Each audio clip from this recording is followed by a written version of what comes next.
dispossessed. All this knowledge and still having absolutely no idea what reality or life is. So this series will be separated into 3 videos. The first video, which is this one, where I show the correlation between defining man and defining reality. The second video is how man defines reality, man as natural object and knowing subject, natural object in terms of Aristotle's definition of man, knowing subject as in Descartes' definition of knowledge, leading to the foundation that is modern physics. So the study of nature, reality in an objective sense. And the third video is going to be how social reality defines man.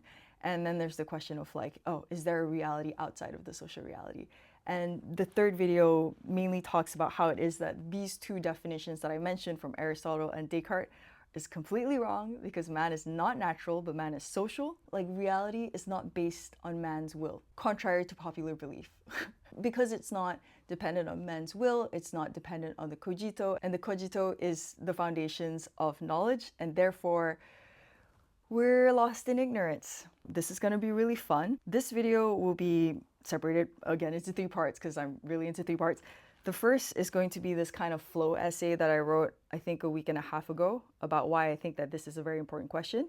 Then I will just mention a few quotes that critiques natural and hard sciences. And then after that, I would just briefly outline social sciences. What does it mean? And its fundamental challenge and the outline of the figures of man, as we go through Greek antiquity to Descartes' classical man, and then finally arriving at the structuralist paradigm. So let me begin with this enjeu, like why this is important. The series is based on my reading of Francis Wolff's Notre Humanité d'Aristote aux Neurosciences, Our Humanity from Aristotle to the Neurosciences. This book was recommended to me by my epistemology professor from last semester for my mini-memoir on my critique on the functioning of psychiatry. The critique being that if it was a science that dehumanizes. See video. However, the question of dehumanization has been introduced early on in the lectures, mainly of it being the consequences of science humaine, directly translated as human science. Unlike natural sciences, which has for object the laws of nature, human sciences or social sciences seek to define the object that is a human. Though we will see in this book that human is only ever referred to as man, take it as it is and don't give credit when it's not due. This is just a critique that I have where it's like, you know, people will be like, we don't live in a man's world. And yet, alas, we only use the term man. And if you tell me that it's just the neutral form of how it is that we just say human as man, just think about the consequences of that designation. The thing that we've learned since Aristotle is that for one to be able to understand something, this needs to have some stability, in that when we first identify it and when we refer to it through speech, that it is still the same thing. In this way, to understand something is an inseparable act that is to fix something, to stick it into place. Like, you will never change. I called you this, you're identified as this, you're forever in this category, you're this. Now we can see why it might be problematic to fix the definition of man.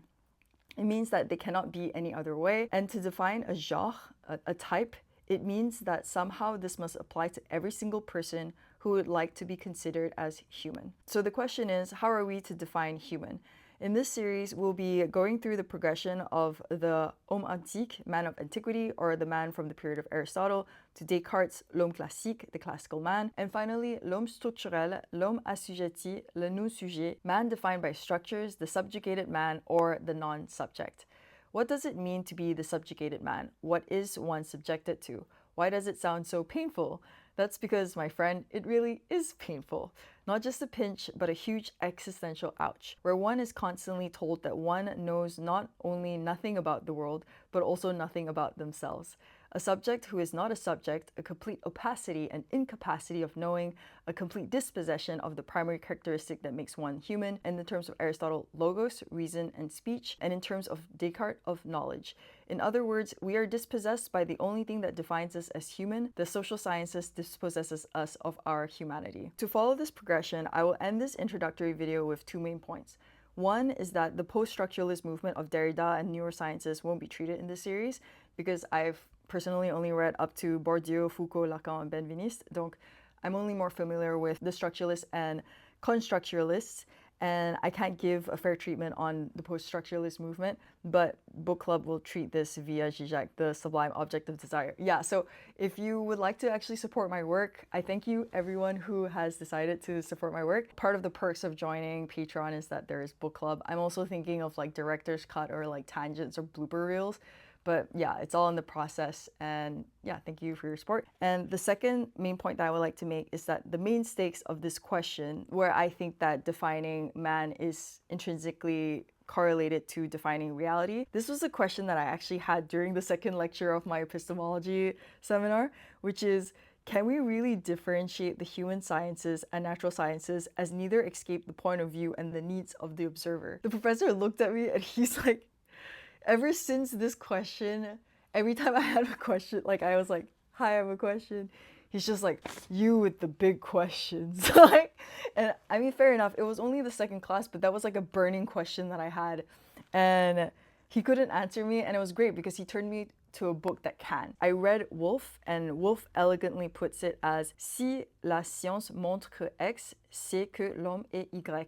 If science shows X, it is because man is Y. Puisque l'homme est Y, il faut faire ou ne pas faire Z. Since man is Y, we must therefore do or not do Z. Pour que tel savoir scientifique X soit garanti, il faut admettre que l'homme est Y. So that the scientific knowledge of X is guaranteed, we have to admit that man is Y. Puisque tel savoir scientifique X est admise, alors l'homme est Y. As a scientific knowledge of X is admitted, therefore man is Y. So in other words, the way we define humanity is inseparable to the way we define reality. So this is the whole point of this series. If you're like, why is this a burning question? So now I will move on to the second part of this video, which is to talk about a quick critique of the hard or natural sciences. And then after that, I will talk a bit about the social sciences, like the basic outline. Page 16 of Notre Humanité of Wolff. Les connaissances scientifiques ne sont pas vraies ou fausses. Elles ne visent pas la vérité, mais la certitude, du moins une certitude rationnellement justifiée et inséparable de la théorie dans laquelle elles s'insèrent. Scientific knowledge is not true or false. It does not aim for truth, but certitude. And I don't even know how to explain like the rush that one gets when one has these questions ever since first year and someone writes it out so beautifully.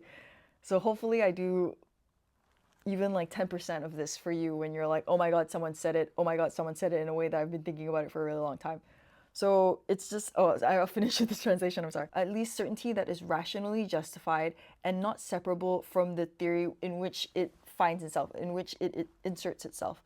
So here we go again of like, the only thing that we find is true is the only thing that we can rationally justify as true. So the thing here is that whatever it is that we call a scientific knowledge or givens of reality is not so much whether it's true or false, actually reality or non-reality, but it is whatever it is that we can rationally justify with certainty, that we can hold into place that this is what it is because I can justify it. That this idea of how it has to be justifiable is that this is inseparable from the theory in which it inserts itself. Again, like there's this question of like, are we able to arrive at truth if what it is that we arrive at truth or understanding reality is much more about the justification or our capacity to justify it over the fact that whether it is or isn't.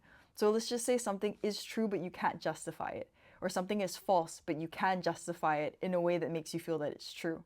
So then how would you actually arrive at reality? The second is from Quine's Two Dogmas of Empiricism. This is an amazing read in general if anyone had any qualms or questions about how it is that it's just a critique on Kant's like a priori and synthetic. So the idea that we can actually have knowledge before experience and after experience. His entire argument is that it's mixed. There's no frontier between the two of them. And then, you know, the whole thing about Hume, about what ought to be and what is just about this cleavage being non-existent. There's a flow and a mix between the both of them.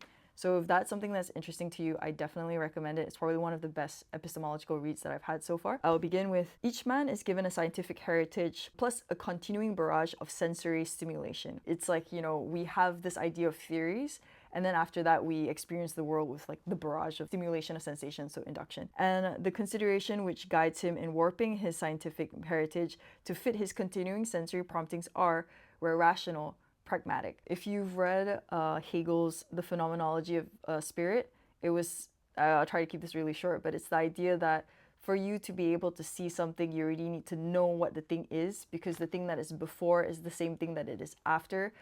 And yet the critique of that is that if you already are defining everything based on a law that you've already identified, this concept that you already have, you can never get past this concept. So in the pragmatic sense, if something is always in goal of something, how can you reach anything other than this thing that you're aiming for?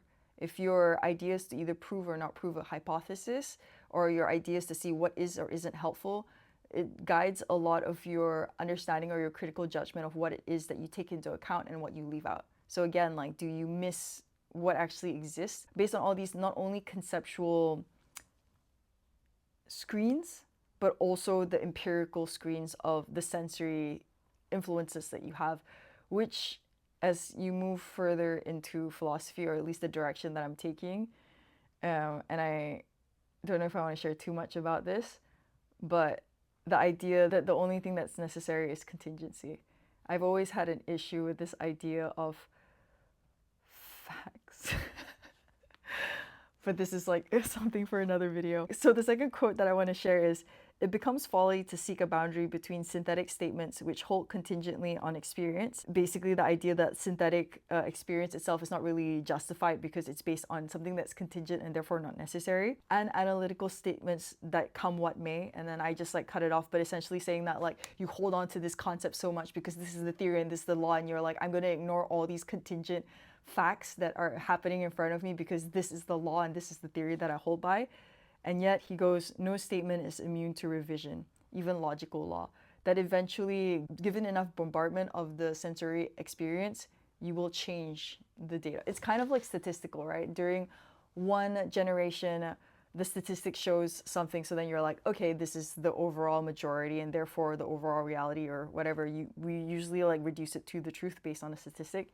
And then as society changes, the statistics move. The weak analogy that I'm just trying to draw here is that the idea of how it is that we come to a law is that we conduct an experiment so many times. This is like the weakness of classical physics, but you conduct many, many different experiments and then you average it out, or you pick the highest majority, and that is how we abstract law out of many different contingent circumstances. And then the opposite is true, which is, if in the end the thing that appears in front of us, the manifestation appears in front of us differently, there is an idea that it would be stupid or not practical for you to stick to the previous investigations in light of new evidence. Like the first one is absurd because why would you take this as synthetical knowledge when it's based on contingency? And the second, which is a critique on this idea of a priori, where something can't be changed because it is a law, but then if it doesn't suit how it is that we're experiencing reality, that also is something that should be changed. Now I'm going to move on to the third part of the video, which is social sciences. So I'll give you Wikipedia's definition, and then we will see over the next two videos how it is that we understand it better. But Wikipedia says that social science is one of the branches of sciences devoted to the study of societies and the relationship among members within society. Formerly society, a science of society established in the 18th century. In addition to sociology, it now encompasses a wide array of academic disciplines, including anthropology, archaeology, economics, geography, history, linguistics, management, communication studies, psychology, culturology, and political sciences. It obviously is not complete because it doesn't have psychoanalysis. So now back to Wolff. He describes, page 81, le défi fondamental, the fundamental challenge of social sciences is: comment est-il possible de faire de l'homme un objet légitime de science, tout en préservant une position légitime mais distincte pour le sujet de la science? So how is it possible for man to be the legitimate object of this science, social sciences, in preserving its legitimate position distinct from this object as the subject of science? So subject studying the object, both the same thing. How is this like a legitimate practice? So the figures of man, page 19, parler de figures, c'est d'abord poser que ces conceptions de l'homme ont non seulement une validité épistémologique et un usage, mais aussi une valeur transhistorique, qui sont ancrés dans la positivité des savoirs. To talk about these figures is, before or else, to pose that the conceptions of man is not only valid epistemologically and in usage, but also in its transhistoric value, which are anchored in the positivity of savoir. Basically, in sciences, we need to be able to see it and observe it to be able to like write it down. It's the thing where the sciences doesn't treat metaphysics, so it's not in the positivity, it's not in actuality, in existence effectively. So transhistoric just means that something that goes beyond history, something that's not contingent, something that's not based on a specific time. So we go from the Greek antiquity, that is Aristotle, which is être singulière, situable dans l'ordre des vivants et l'ordre du monde. The natural man is the singular man that's situated in the order of living beings and the order of the world. So natural laws and part of nature, animals. Then we go on to Descartes, which is the classical period, as conscience est comme intériorité pensante et une extériorité réduite à la matière, which is the consciousness and as the thinking interiority and the exteriority that is reduced to matter. I'll get more into that like later on, the consequences of how it is that, you know, the irony of him being like, oh, the man is the union between the body and the soul, and yet he can't actually unite them. And this separation, this cleavage has a lot of consequences in science and in our understanding of knowledge. And the third figure, which I'll stop at, which is structuralist paradigm des sciences humaines et sociales, the human and social sciences. So this is the non-subject déterminé par ses conditions d'existence familiale, sociale ou historique, which is determined by their conditions of existence, familial, social, and historic. So I hope you found this teaser appetizing, and I'll see you in the next video.